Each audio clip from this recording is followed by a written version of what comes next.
Vamos a orar. Señor, te damos gracias porque estamos reunidos en tu nombre y no solamente como una motivación externa, sino también a nivel espiritual. Señor, te agradecemos porque tú nos has traído con bien. Ayúdanos, Señor, a dejar las distracciones de lado, tal vez incluso el cansancio, Señor, el agotamiento. Ah, Hay quienes nos preparamos o no nos preparamos, Señor, para estar acá, pero Señor, confiamos en la eficacia de tu palabra, Señor, que tú eres poderoso para hablarnos, para transformar nuestras mentes, Señor, y aún obrar en nuestra voluntad. Señor, ayúdame a exponerlo con fluidez, con un pensamiento también tranquilo, Señor, con claridad en lo que voy a exponer, entendiendo que primero es para mí, Señor, pero que es oportuno, Señor, entender tus verdades para cada uno de nosotros, Señor, que estamos acá. Te pido por mis hermanos, te pido también, Señor, por aquellos que aún no te conocen, Señor, que tú utilices tu palabra, Señor, para acercarlos. Te agradecemos por este tiempo y te pedimos, Señor, que tú puedas obrar por medio de ella en nuestras vidas. En el nombre de Jesús. Amén. La verdad principal del tema de hoy es, contrario a la creencia popular de hoy en día, Cristo no ha venido a abolir la religión estableciendo un nuevo camino.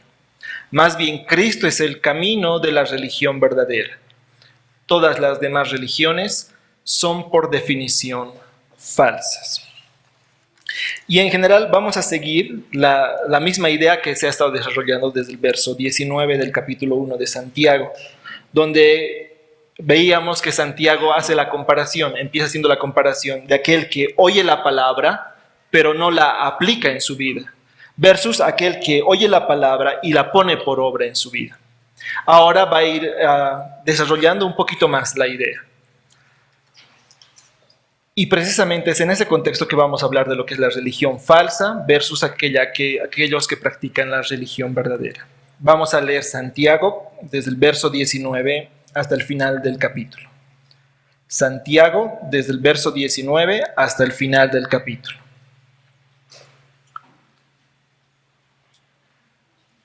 Esto sabéis, mis amados hermanos, pero que cada uno sea pronto para oír, tardo para hablar, tardo para la ira, pues la ira del hombre no obra la justicia de Dios.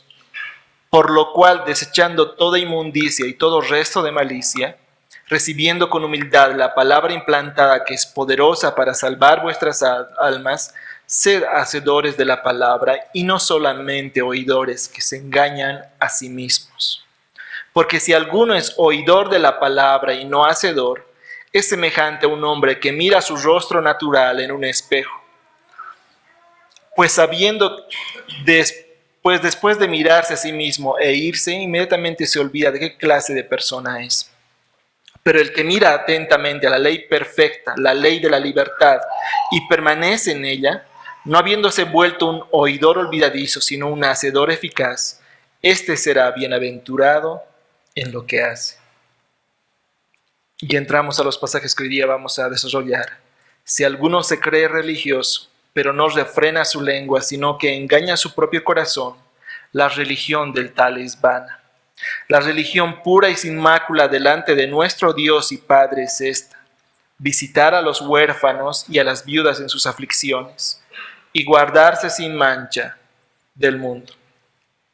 Ahora, previo a empezar, aclarar que puede haber mucha confusión respecto a algunos términos que se van a mencionar. Entonces podríamos desarrollar esto, pero es importante primero aclarar algunos términos. Y como ustedes ven en los versos 26 y 27, se está hablando de ¿qué? De religión. Y aunque a priori podríamos pensar que esta palabra se repite muchas veces en el Nuevo Testamento, no es así. Son contadas las veces que esta palabra se repite en el Nuevo Testamento. Ahora la pregunta es, ¿cuál es la definición de religión? Y lo digo porque actualmente religión se lo utiliza como un término peyorativo, ¿no? Como un término despectivo, como algo malo. La pregunta es, ¿ser religioso es bueno? ¿Ser religioso es malo? Otra pregunta, ¿El cristianismo es una religión? Otra pregunta también, y esto es en respuesta o en pregunta en base al verso 26, donde dice la religión del tal es vana, es, ¿hay religiones que son vanas? A lo largo de ese sermón vamos a ir reflexionando estas preguntas y respondiéndolas. Recuerdan que cuando iniciamos esta serie de Santiago habíamos hablado que algunos habían resistido esta carta y no querían que esa carta entre dentro del canon, ¿sí? O la estimaban y la tomaban, sí, como palabra de Dios, pero si quieren con menos autoridad que otras partes de la Biblia, ¿no? Que especialmente las escritas por Pablo. Y tenían que ver, entre otras cosas, con estos versículos, ¿sí? Con cómo se entiende estos dos versículos. Número 1 de nuestros bosquejos. El que se cree religioso, el que practica la religión falsa. Voy a volver a leer el verso 26. Dice así, estoy leyendo la Biblia de las Américas. Si alguno se cree religioso, pero no refrena su lengua, sino que engaña a su propio corazón, la religión del tal es vana. Al empezar este versículo, la impresión que me daba era que estaba hablando de alguien que se creía religioso, pero que en realidad no era religioso. ¿Por qué? Porque empieza si alguno se cree religioso. Pero si leemos este versículo completo, al final está afirmando que sí es una religión, pero dice es una religión vana. Es decir, si está practicando una religión, pero esta religión es vana, la pregunta es ¿qué quiere decir vana? ¿No? Porque tampoco es una palabra que se usa frecuentemente en nuestro vocabulario. Vano o vana quiere decir que está vacío de contenido. Por ejemplo, en el caso de la fruta, se usa en frutas que tienen cáscara, ¿ya? Pero cuya semilla o sustancia interior está seca o podrida. En otras palabras, que no sirve. Entonces, cuando está hablando acá de religión vana, está hablando de religión sin valor, que no sirve. Pero vamos a retroceder un poquito más. Antes de explicar lo de religión vana, pensemos en el término religión. Porque como decía en un principio, es sabido que ese término de religión actualmente se lo usa de manera peyorativa, es decir, como una expresión negativa, ¿no? Ustedes van a ver chistes y cosas así, siempre hablando de religión como algo negativo, ¿no? Y cuando hablas de religioso, hablan de religioso, están hablando como algo negativo, como un atributo negativo de esa persona. La pregunta es, eso es como ahora se entiende en su mayoría, pero ¿qué enseña la Biblia? Porque esa comprensión de religión como algo negativo es una comprensión o una enseñanza, una difusión del mundo y su sistema de valores, que como la Biblia nos dice es contrario a lo que la Biblia enseña. Entonces no es recomendable partir de esa definición. Voy a leer la definición de la Real Academia Española y ustedes saben que en el español eso es como que la máxima autoridad del lenguaje. La Real Academia Española dice que religión como un conjunto de creencias o dogmas de la divinidad, de sentimientos de veneración y temor hacia ella, de normas morales para la conducta individual y social y de prácticas rituales, principalmente la oración y el sacrificio para darle culto. Es una definición larga. Lo vamos a resumir y vamos a decir que son acciones de los devotos para congraciarse con la divinidad. Sí, a partir de esa definición vamos a tomar como acciones de los devotos para congraciarse con la divinidad. Pero pasa que, en general, esa definición es muy amplia, porque se puede aplicar para Yahweh, el Dios verdadero, como también se puede aplicar para otros dioses falsos. Entonces, lo importante después de repasar lo que dice el mundo, lo que enseña incluso la Real Academia Española, es cómo define o cómo explica religión la Biblia. En el lenguaje original, la palabra traducida como religión es el griego treskeia, no sé si lo estoy pronunciando bien, pero se aplica en un sentido más externo. ¿Qué quiere decir? Que está apuntando, por ejemplo, al culto religioso, al servicio ceremonial de la religión, ¿no? Por ejemplo, como creyentes, hay un día de la semana en el cual nos reunimos y tenemos un servicio religioso. Es decir, ¿a qué está apuntando esta palabra religión en este versículo? a las acciones externas de adoración a Dios o de relacionarse con Dios. Sin embargo, aún agarrando eso, esta idea parece más apropiada para aplicarse a varias religiones, por ejemplo, la religión católica. Y también puede ser seguramente para otras religiones occidentales. Los católicos enseñan que lo más importante para quienes abrazan esta fe es el tiempo de la Eucaristía. Eso es la cúspide para ellos, ¿no? Entonces, ese tiempo es importante.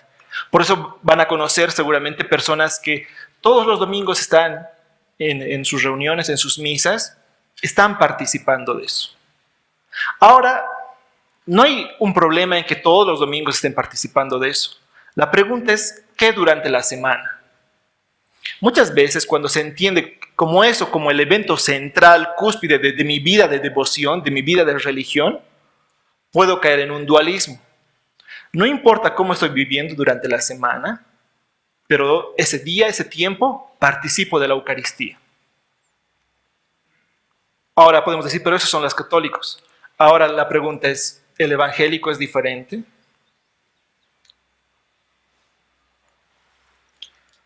Seguramente, al igual que yo, muchas veces han escuchado en círculos cristianos expresiones como las siguientes o algo parecidas.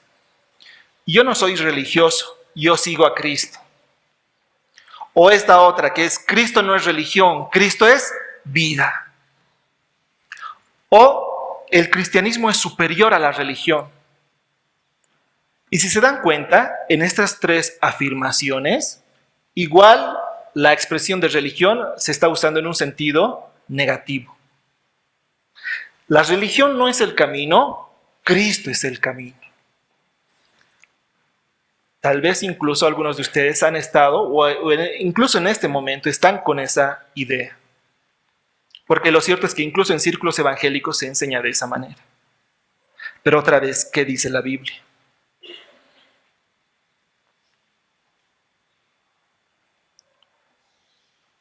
La religión no es el camino, Cristo es el camino. ¿Será así? Recuerdo que había un libro que se usaba para orar por misiones, que se llamaba Operación Mundo. No sé si algunos han escuchado de ese libro. Ese libro, al final que tenía información sobre los países, información que nos interesaba para saber cómo orar por esos países. Estadísticas, en otras palabras, ¿no? Te decía, este país mayormente es católico, ¿no? O mayormente es musulmán, y te daba los porcentajes. Este libro hace una división en dos bloques. Un bloque, si quieren, cristiano grande y otro bloque de otras religiones. En ese otro bloque de otras religiones están budistas, hindús, judíos, musulmanes y otras tantas religiones. Y en el bloque cristiano están protestantes, anglicanos, católicos, ortodoxos y otros más. Ahora la pregunta es, ¿hay tantas religiones en el mundo? Mayormente vamos a escuchar que es así. Y tal vez esta forma de dividir para los propósitos que tenía este libro y un enfoque misionero nos puede ayudar. Pero según Santiago, como él está explicando en el pasaje, solo hay dos religiones en el mundo. El verso 26 nos habla de la religión vana, sin valor, es decir, la religión falsa, y el verso 27 nos habla de la religión verdadera. Santiago 1:26, si alguno se cree religioso pero no refrena su lengua, sino que engaña a su propio corazón, la religión del tal es vana. Quienes abrazan la religión falsa pueden externamente estar reunidos, asistiendo a sus misas o a sus cultos, incluso tal vez están dirigiéndolos, pero al ser una religión falsa, es decir, vacía de contenido, sin valor, los mismos no son eficaces para lograr su cometido. ¿Cuál era el cometido? Estar en comunión con Dios, relacionarse con Dios. Ya que no son capaces de aplicar su religión en el día a día, por ejemplo, para lo que dice el verso 26, refrenar la lengua. Al ser una religión falsa, es ineficaz. ¿Qué quiere decir ineficaz? Que no cumple su objetivo. ¿Por qué? Porque no va a lograr una relación de comunión y paz con Dios. Y es más, el verso 26 nos está diciendo, sino que engaña a su propio corazón. Ahora, ese engaña a su propio corazón depende de la traducción que estemos usando, ¿no? La Biblia de las Américas utiliza engaña a su propio corazón, pero varias otras traducciones explican y dicen, o más o menos dan a entender que es el corazón el que engaña a la persona. Personalmente prefiero quedarme con este criterio, que es el corazón el que engaña a la persona. Porque eso dice Jeremías 17:9, ¿no? Más engañoso que todo es el corazón y sin remedio. ¿Quién lo comprenderá? Independientemente si la mejor traducción es engaña a su propio corazón o engaña su corazón a esa persona, el tema es que esa persona está en el autoengaño.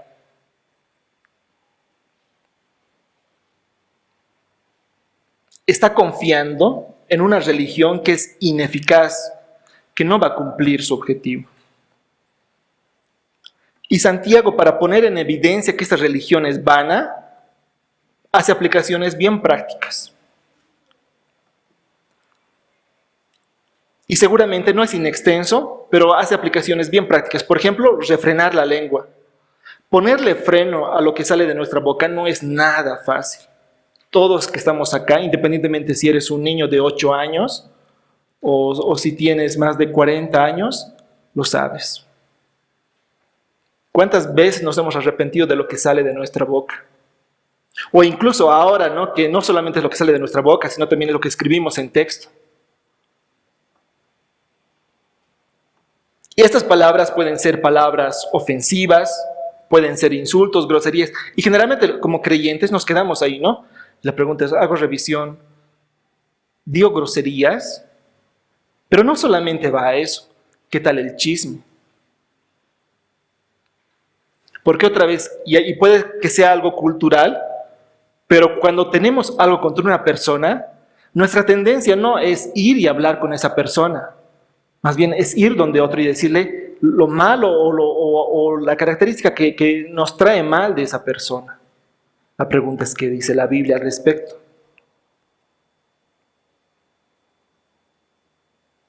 Entonces, este punto de refrenar la lengua es algo muy práctico, pero es algo a la vez muy real.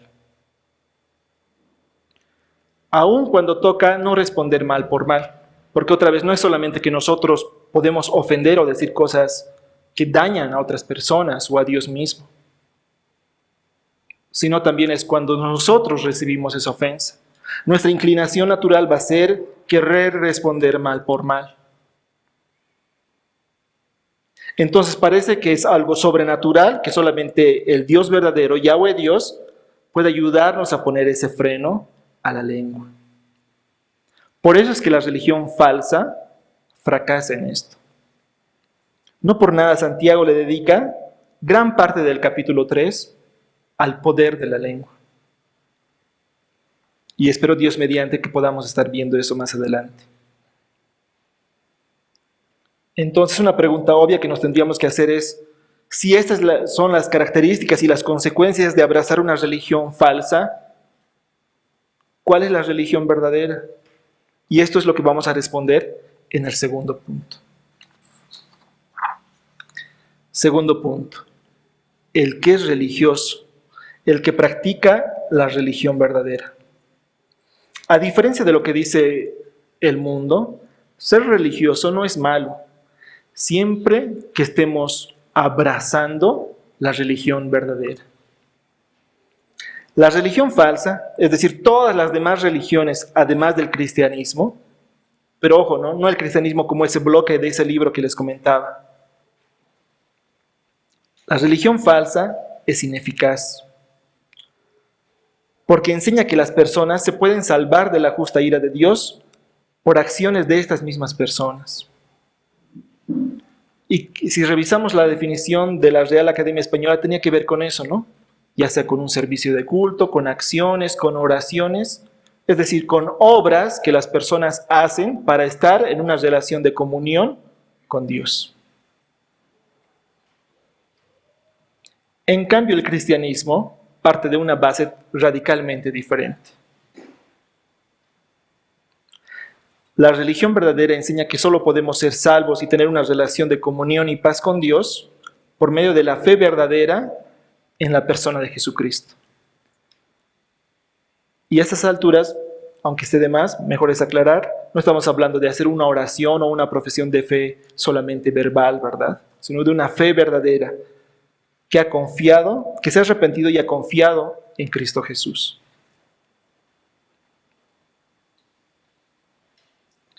Entonces no parte de una base por obras. O bueno, sí parte, pero es por obras, por la obra de Cristo, ¿no? No por obras nuestras. Pero para nosotros es por gracia. La justicia de Cristo es atribuida a quienes confían verdaderamente en Él. Y como estamos viendo en Santiago, esto tiene muchas implicaciones en el día a día, ¿no? En nuestras acciones externas, puede ser en las reuniones, en las misas, en los cultos, pero que más genuinamente se ven ¿cuándo? En el día a día. Porque en espacios así, donde estamos 2 horas juntos, es fácil caer en la tentación o querer aparentar. Pero en el día a día, con nuestro entorno más cercano, ellos nos conocen.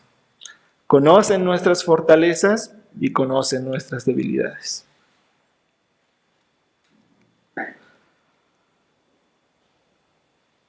Verso 27, Santiago 1:27.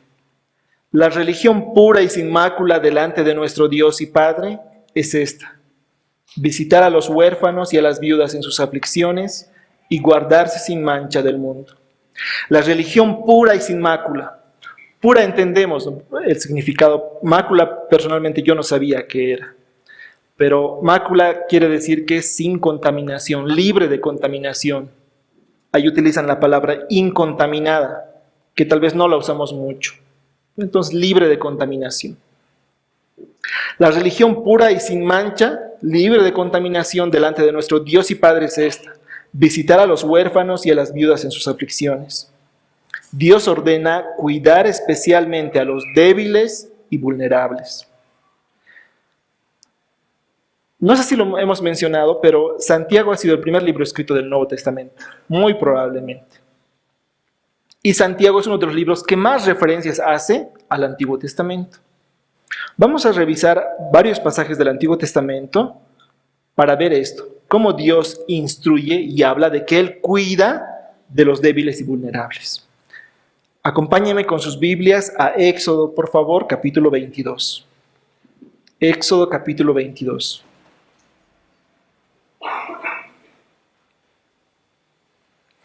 Éxodo, capítulo 22, verso 21.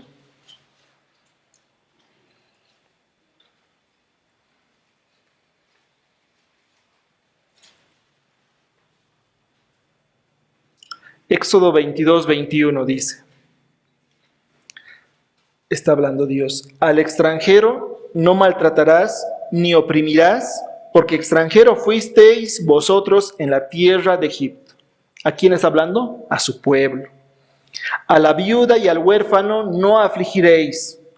Si lo afliges y él clama a mí, ciertamente yo escucharé su clamor.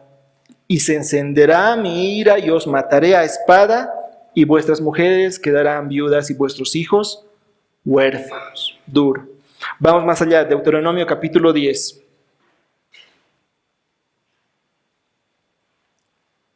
Deuteronomio capítulo 10, verso 16. Deuteronomio 10, 16. Circuncidad pues vuestro corazón y no endurezcáis más vuestra cerviz, porque el Señor vuestro Dios es Dios de dioses y Señor de señores, Dios grande, poderoso y temible, que no hace acepción de personas ni acepta soborno. Él hace justicia al huérfano y a la viuda, muestra su amor al extranjero, dándole pan y vestido. En el mismo capítulo de Deuteronomio, capítulo 14, por favor. Deuteronomio 14, 28. Deuteronomio 14, 28. A fin de cada tercer año sacarás todo el diezmo de tus productos de aquel año y lo depositarás en tus ciudades. Y vendrá el levita que no tiene parte ni herencia contigo, y el forastero, el huérfano y la viuda que habitan en tus ciudades, y comerán y se saciarán, para que el Señor tu Dios te bendiga en toda obra que tu mano haga. Seguimos en el Antiguo Testamento, libro de Salmos, capítulo 28, o Salmo 28, perdón, 68, Salmo 68.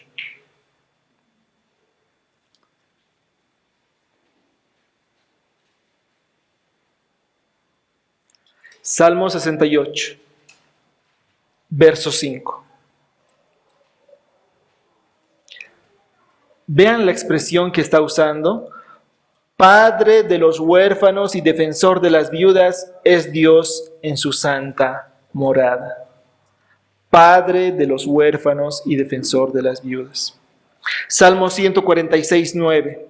Yahvé protege a los extranjeros, sostiene al huérfano y a la viuda, pero trastorna el camino de los impíos. Una y otra vez a lo largo del Antiguo Testamento está hablando el cuidado especial de Dios para con huérfanos y viudas.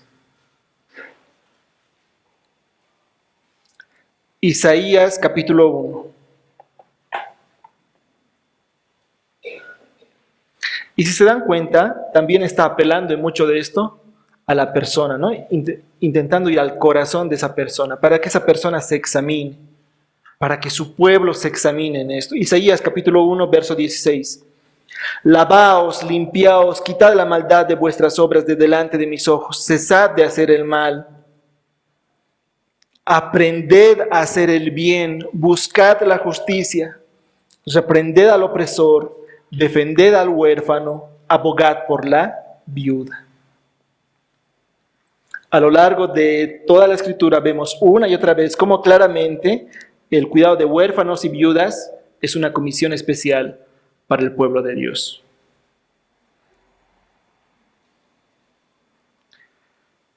Y entonces llegamos al punto controversial. Recuerdan que en un principio habíamos dicho que algunos cuestionaban Santiago y por qué estaba en el canon, principalmente por estos dos versículos. ¿Acaso Santiago entonces está contradiciendo el resto de la Escritura y está hablando de que la salvación no es por gracia? Entonces, de lo que se trata la religión verdadera es de visitar a huérfanos, visitar a viudas, o de intentar frenar nuestra lengua, o es que el camino no es angosto, o es que hay dos caminos. Uno es el camino de Cristo y otro el de hacer esto. Algunos, malentendiendo lo que Santiago decía, creían que lo que Santiago estaba diciendo era esto, que habían dos caminos. Pero para nada. Lo que Santiago nos dice es que la religión verdadera se vive a partir de la obra de Cristo. En el poder del Espíritu Santo de Dios, que éste cambia nuestras vidas, cambia nuestros corazones, haciendo que nuestra vida ya no gire en torno al yo, sino más bien a amar a Dios y amar a mi prójimo. Eso es lo que Jesús ha enseñado en los evangelios. Nuestra inclinación, estemos donde estemos, es que nuestra vida gire en torno a nosotros, ¿verdad? Por nuestra naturaleza pecaminosa. Las personas naturalmente van a hacer todos sus esfuerzos ¿para qué? Para conseguir sus sueños y sus deseos.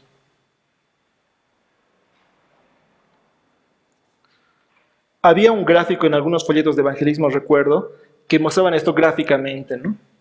Un círculo ahí, un mundito y un trono, ¿no? Y en el trono la palabra yo. El no creyente vive así, ¿no? Lo que más importa es lo que yo quiero, lo que yo deseo, lo que a mí me parece, lo que yo sigo. Pero el Evangelio nos muestra que primero nosotros no estamos en el centro, ¿verdad? Que el que está en el centro es Dios mismo. Y como frecuentemente le escucho decir al pastor Eduardo, nos pone a nosotros en nuestro lugar. Y evidentemente eso para muchos es ofensivo. Mateo capítulo 22.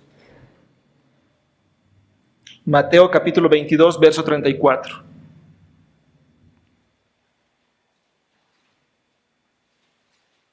Mateo 22, 34. Pero al oír los fariseos que Jesús había dejado callado a los saduceos, se agruparon. Y uno de ellos, intérprete de la ley, para ponerle a prueba, le preguntó: Maestro, ¿cuál es el gran mandamiento de la ley? Y él le dijo: amarás al Señor tu Dios con todo tu corazón y con toda tu alma y con toda tu mente. Este es el grande y el primer mandamiento. Y el segundo es semejante a esto: amarás a tu prójimo como a ti mismo. De estos dos mandamientos depende toda la ley y los profetas.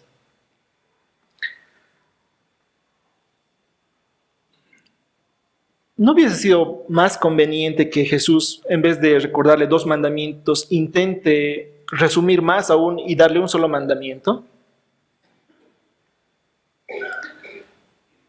Probablemente no lo ha hecho porque, de cierta manera, estos dos mandamientos son indivisibles. ¿Qué quiere decir? Que no se pueden resumir más. ¿Por qué? Porque de estos dos mandamientos depende toda la ley y los profetas.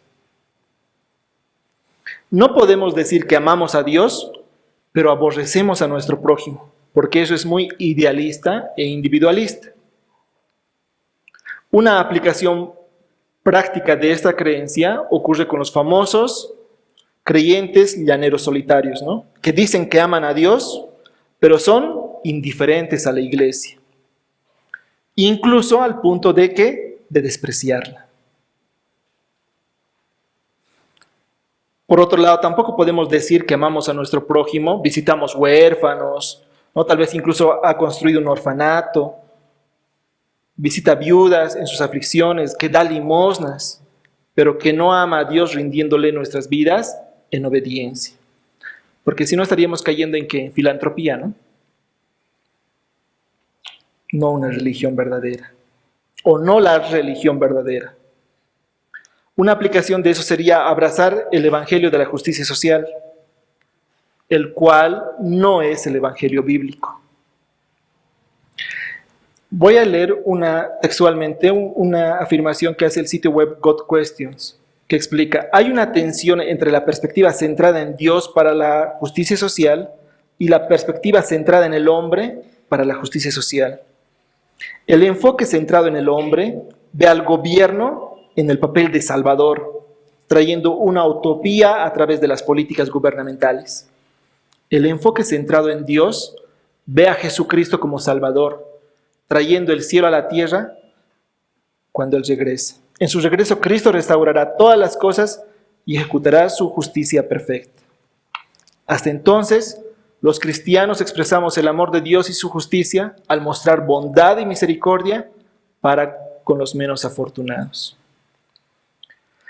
Mientras el evangelio de la justicia social pone erróneamente al hombre en el centro, el evangelio bíblico pone a Dios en el centro. Claramente son incompatibles. Ya que Dios está en el centro, entonces es importante tener una relación de paz con Él. Volvemos a Santiago 1:27.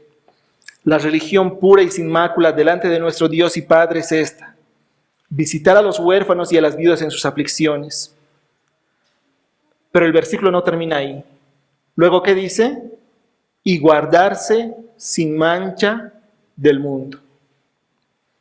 Si bien los frutos externos son visibles a los ojos de los demás, es decir, todos pueden ver, o muchos pueden ver si visitamos a los huérfanos, eso es visible.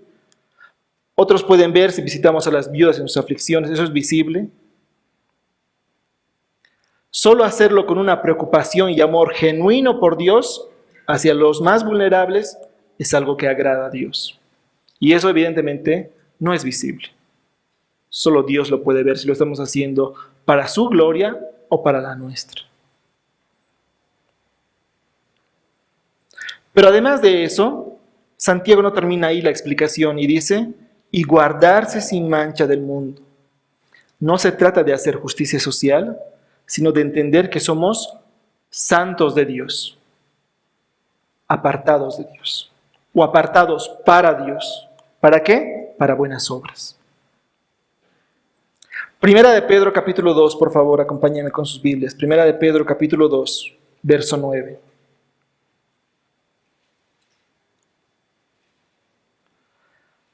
Y en esto, al creyente cada vez nos hace recuerdo cuál es nuestra posición, cuál es nuestro lugar ahora. Primera de Pedro capítulo 2, verso 9.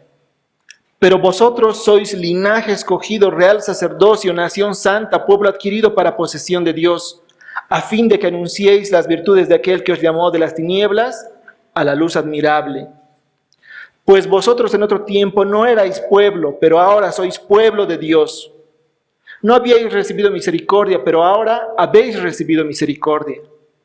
Amados, os ruego como extranjeros y peregrinos, que os abstengáis de las pasiones carnales que combaten contra el alma. No es que para alcanzar al mundo nos volvemos al mundo. No funciona así. Nuestras obras de amor a nuestro prójimo debemos hacerlas guardándonos sin mancha del mundo. El mismo Santiago lo va a decir más adelante en el capítulo 4, verso 4. Oh almas adúlteras, ¿no sabéis que la amistad del mundo es enemistad hacia Dios? Por tanto, el que quiere ser amigo del mundo se constituye enemigo de Dios. Hebreos 11, cuando está hablando de los héroes de la fe, dice, todos murieron en fe, sin haber recibido las promesas, pero habiéndolas visto y aceptado con gusto desde lejos, confesando que eran extranjeros y peregrinos sobre la tierra. Porque los que dicen tales cosas claramente dan a entender que buscan una patria propia. Y si en verdad hubiera estado pensando en aquella patria donde salieron, habrían tenido oportunidad de volver. Pero en realidad anhelan una patria mejor, es decir, celestial. Por lo cual Dios no se avergüenza de ser llamado Dios de ellos, pues les ha preparado una ciudad. Filipenses capítulo 3, verso 18. Filipenses capítulo 3, verso 18.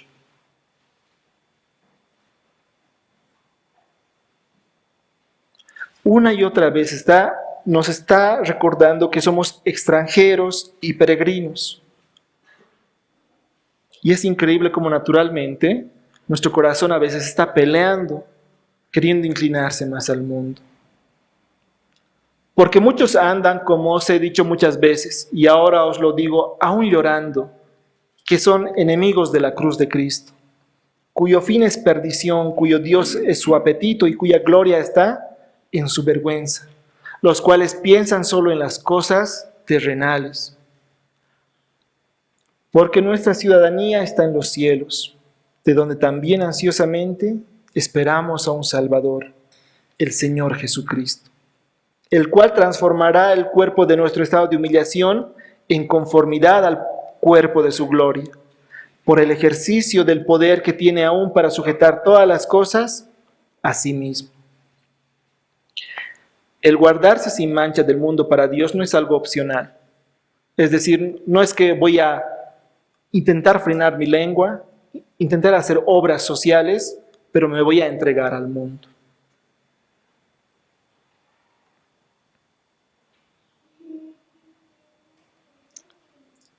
Claro que está bien que me preocupe, y es más, Dios me manda a hacerlo, que me preocupe de la viuda, que me preocupe del huérfano, pero no debo entregarme al mundo. Juan 17, verso 15. Juan 17, verso 15. No te ruego que los saques del mundo, está hablando Jesús, sino que los guardes del maligno. Ellos no son del mundo, como tampoco yo soy del mundo. Santifícalos en la verdad, tu palabra es verdad. O como dice Judas en esa canción que cantamos, y aquel que es poderoso para guardaros sin caída y para presentarnos sin mancha delante de su propia gloria con gran alegría al único Dios nuestro Salvador. Claramente, el enfoque no es que nosotros como creyentes nos entreguemos al mundo. Estamos en el mundo, pero no somos de este mundo.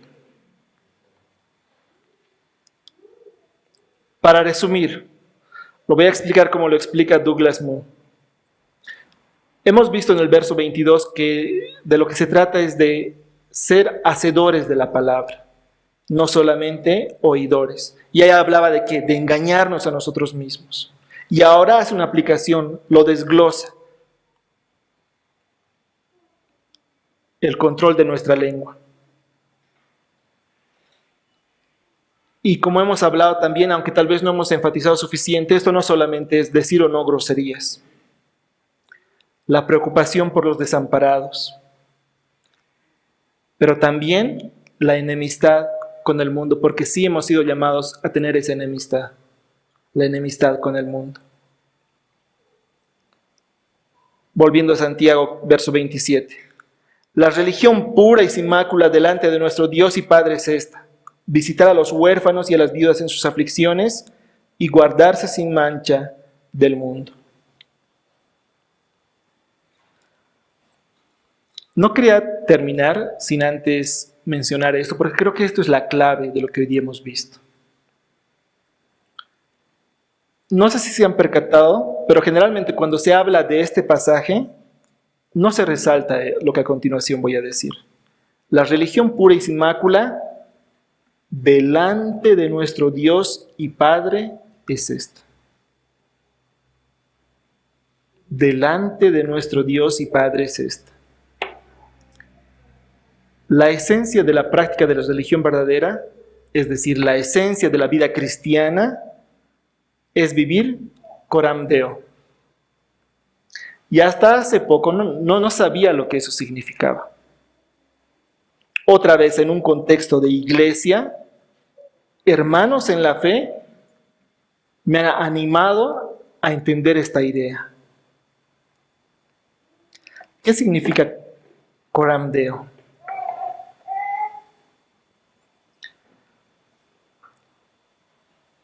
Aunque nuestro hermano Sergio, yo sé que lo ha mencionado en algunos sermones, no está mal recordarlo. Voy a leer una cita textualmente de R.C. Sproul, que explica lo que es vivir toda la vida coram Deo. Sproul dice: coram Deo se refiere a algo que sucede en la presencia o delante del rostro de Dios.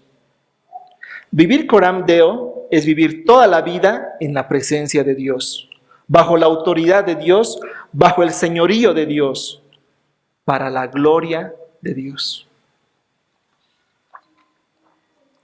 Vivir en la presencia de Dios es entender que lo que sea que hagamos, donde sea que lo hagamos, estamos haciéndolo bajo la mirada de Dios. Dios es omnipresente. No existe lugar tan remoto que podamos escapar de su mirada penetrante.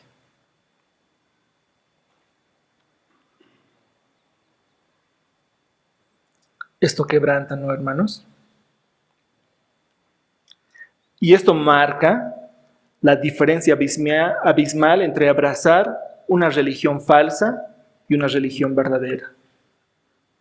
Porque no estamos hablando ya de una cúspide o de momentos particulares. Yo vivo como sea durante la semana, pero estoy ahí todos los domingos y estoy participando. Más bien se trata del día a día, del momento a momento. Y entonces es de desánimo. Si estoy en pecado, probablemente me va a quebrantar, pero Dios mismo me va a llamar ¿a qué? Al arrepentimiento. Y me va a mostrar su misericordia.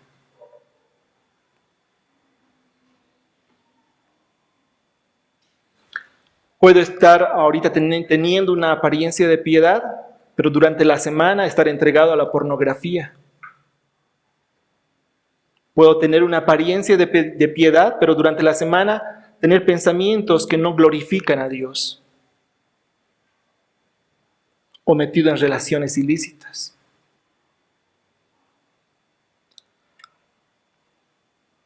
pero Dios es omnipresente. La religión verdadera es abismalmente diferente a la religión falsa.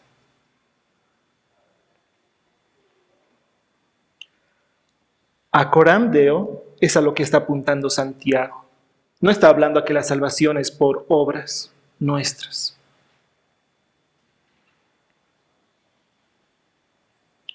Santiago está hablando de que a partir de la obra de Cristo en favor de sus escogidos, en el poder de su Espíritu, nuestra vida ya no debe girar en torno al yo. Debo amar a Dios por sobre todo y amar a mi prójimo tanto como me amo a mí mismo.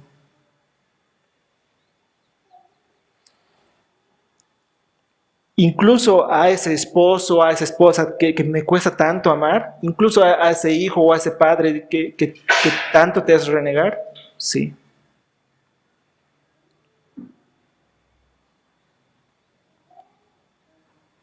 Porque eso debe traducirse en acciones prácticas, no solamente en palabras. Y en algunos casos, siendo sinceros, es ahí donde flaqueamos como evangélicos, queriendo separar algo que la Biblia no separa, algo que para la Biblia es indivisible. ¿Cómo debemos vivir? Debemos vivir Coram Deo. Ya casi para concluir, esta semana creo que providencialmente escuché una pregunta que hacía Paul Washer, que creo que resume muy bien lo que hoy estuvimos viendo. Paul Washer afirma y luego pregunta, y él dice, solo hay 2 religiones en el mundo. ¿A cuál perteneces? ¿A la religión falsa de la cual hemos hablado o a la religión verdadera? ¿A cuál perteneces tú? La respuesta sincera a esta pregunta va a ser el meollo del asunto. Todo lo que hemos estado hablando hoy día. Y como veíamos también, no se trata de que con nuestras bocas confesemos que somos cristianos o que nos vean cada domingo en los cultos, como si estuviéramos marcando tarjeta. Aunque, ojo, mejor aclaro, sí debemos confesar que somos creyentes, dar testimonio de nuestra fe, sí debemos estar reunidos con la iglesia cada domingo, pero de lo que se trata más bien, la vida cristiana es vivir Coram Deo. Algunas preguntas que nos pueden ayudar como pie para luego seguir reflexionando al respecto. ¿Es una práctica habitual mía visitar a los huérfanos y a las viudas? Primero, si están en mi familia de la fe, o en mi familia sanguínea, o incluso pensando más allá.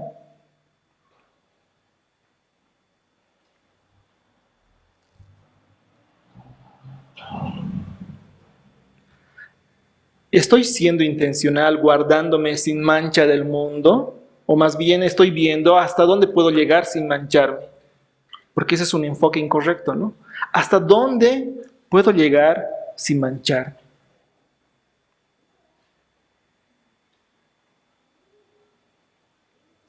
¿Estoy siendo intencional guardándome sin mancha del mundo? Entiendo que he sido apartado para Dios, no para seguir viviendo como antes vivía, no para que el yo sea el que esté entronado, sino para que Dios más bien sea entronado en mi vida, para que Cristo sea entronado en mi vida.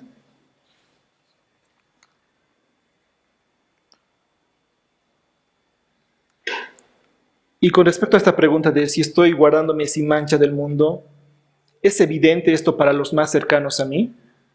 Porque, ojo, ¿no? Hay un peligro, tanto lo hemos visto ahora como cuando hemos visto Santiago 1:22, caer en el autoengaño. Entonces, ¿qué tal si para mi percepción, yo creo que estoy bien, que no pasa nada, no hay nada de qué preocuparme o estar atento o guardándome? ¿Este guardarme sin mancha del mundo es evidente para los más cercanos a mí? ¿O es que más bien estoy siendo tropiezo para los más cercanos a mí? Para mi esposa, para mis hijos, para mis padres, para mi iglesia. ¿O creo que la forma en la que vivo no va a afectar a mi entorno y que solamente yo voy a sufrir las consecuencias?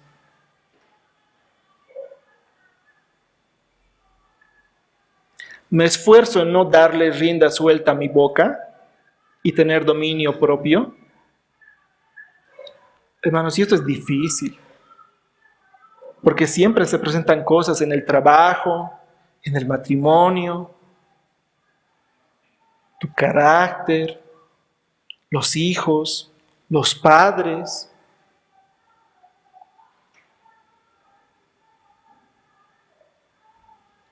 Pero estoy poniendo freno.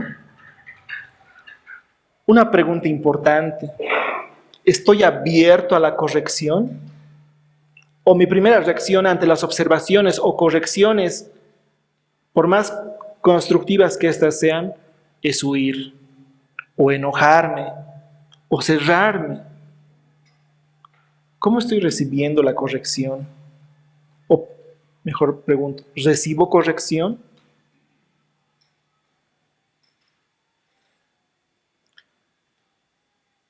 Cuando soy ofendido, cuando soy dañado, ¿respondo devolviendo el daño? Porque por nuestra naturaleza pecaminosa, esa va a ser nuestra reacción natural. ¿Pero me entrego a eso?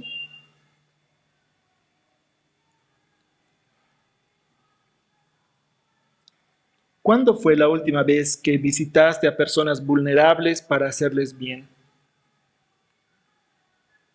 Y tal vez pueda coincidir que sea en esta semana. La pregunta, ¿lo haces regularmente o es que en general estás centrado solo en tus deseos y necesidades?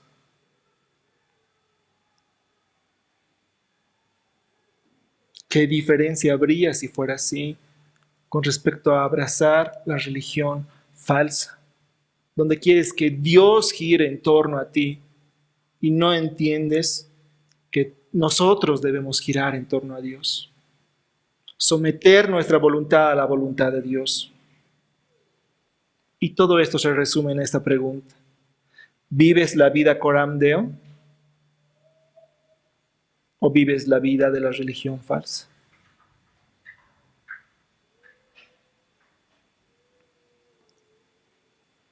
Hermanos, debo confesar acá que soy el primero en decir que tengo que crecer mucho en esto. Y creo que como liderazgo tenemos que crecer mucho en esto. Como miembros de la iglesia tenemos que crecer en esto. Como creyentes tenemos que crecer en esto. No debemos caer o tal vez seguir en el autoengaño. Voy a leer 2 pasajes del Nuevo Testamento para terminar. Mateo 25:31. Mateo 25:31.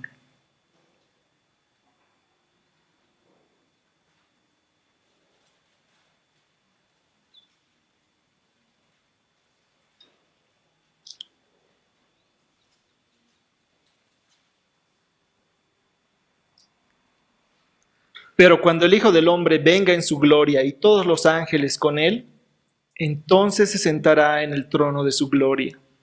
Y serán reunidas delante de él todas las naciones, y separará a unos de otros, como el pastor separa las ovejas de los cabritos.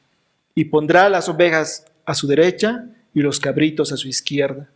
Entonces el rey dirá a los de su derecha: venid, benditos de mi Padre, heredad el reino preparado para vosotros desde la fundación del mundo.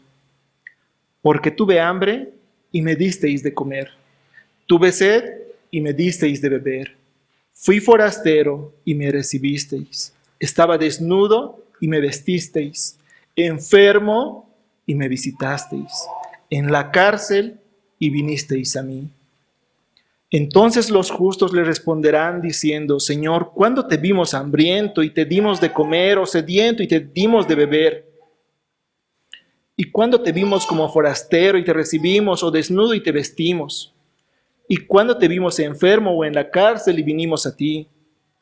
Respondiendo el rey les dirá: en verdad os digo que en cuanto lo hicisteis a uno de estos hermanos míos, aún a los más pequeños, a mí lo hicisteis. Entonces dirá también a los de su izquierda: apartaos de mí, malditos, al fuego eterno que ha sido preparado para el diablo y sus ángeles, porque tuve hambre y no me disteis de comer, tuve sed y no me disteis de beber, fui forastero y no me recibisteis, estaba desnudo y no me vestisteis, enfermo y en la cárcel y no me visitasteis. Entonces ellos también responderán diciendo: Señor, ¿cuándo te vimos hambriento, sediento, como forastero, desnudo o enfermo, o en la cárcel, y no te servimos? Él entonces les responderá diciendo: en verdad os digo que en cuanto no le hicisteis a uno de los más pequeños de estos, tampoco a mí lo hicisteis. Y estos irán al castigo eterno, pero los justos a la vida eterna. Terminamos con Tito, capítulo 2, verso 11.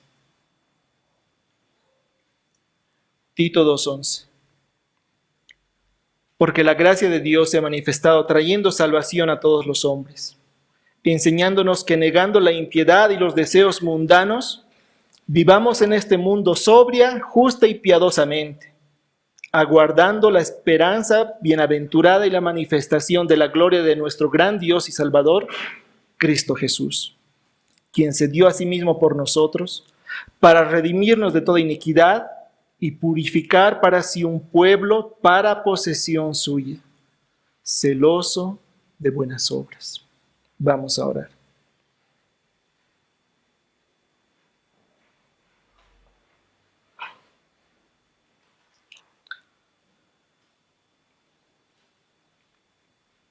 Señor, gracias por tu palabra, gracias por el poder de tu Espíritu. Gracias, Señor, porque tu palabra, cuando es necesario, nos confronta, nos redarguye, nos alienta, nos motiva, nos corrige, Señor. Te pedimos, Señor, que nos ayudes a vivir coram Deo, Señor. A entender que tú lo ves todo, que no se trata de abrazar una religión falsa, de creer que solamente tú te restringes a un servicio religioso, que tus ojos están en todo lugar, Señor. Aun cuando mis pensamientos se están deslizando, cuando mis acciones se están deslizando, aun cuando doy rienda suelta a mi corazón, Señor, y mi lengua habla y dice sandeces, Señor. Reconozco, Señor, que debo trabajar en eso, pero que solo tú puedes ayudarme en eso, Señor. Solo tú puedes ayudarnos a ponerle freno a nuestra lengua, Señor, y a tomar acciones reales, prácticas, Señor, para ayudar, para acompañar, Señor, al huérfano, a la viuda, a los que están en situación vulnerable, Señor. En nuestra iglesia también hemos tenido hermanos que nos han necesitado y en ocasiones no hemos estado, Señor.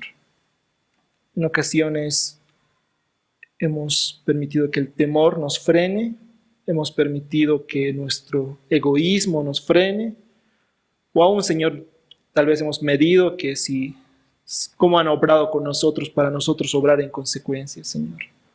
Perdónanos porque ese no es el camino, Dios. Ese no es el camino. Tú nos has apartado para ti, para buenas obras, Señor, para que tu nombre sea glorificado, no nosotros. Ayúdanos, Señor, a crecer en eso, estemos donde estemos. Ayúdanos a guardarnos del mundo, Señor, a no entregarnos al mundo, Señor, a no entregarnos a nuestras pasiones desordenadas, a entender, Señor, que aunque no estén los ojos del pastor, los ojos del líder, los ojos del papá, de la mamá, del esposo, de la esposa, Señor, ahí tus ojos están, Señor, tus ojos lo ven todo y no te podemos engañar. Ayúdanos a abrazar la religión verdadera. Ayúdanos a confiar en la obra de Cristo, Señor. Y a base de eso, Señor, avanzar, someter nuestra voluntad a tu voluntad, Señor. Ayúdanos a poner la fe por obra, Señor. Ayúdanos a vivir coram Deo. Te lo pedimos en el nombre de Jesús. Amén.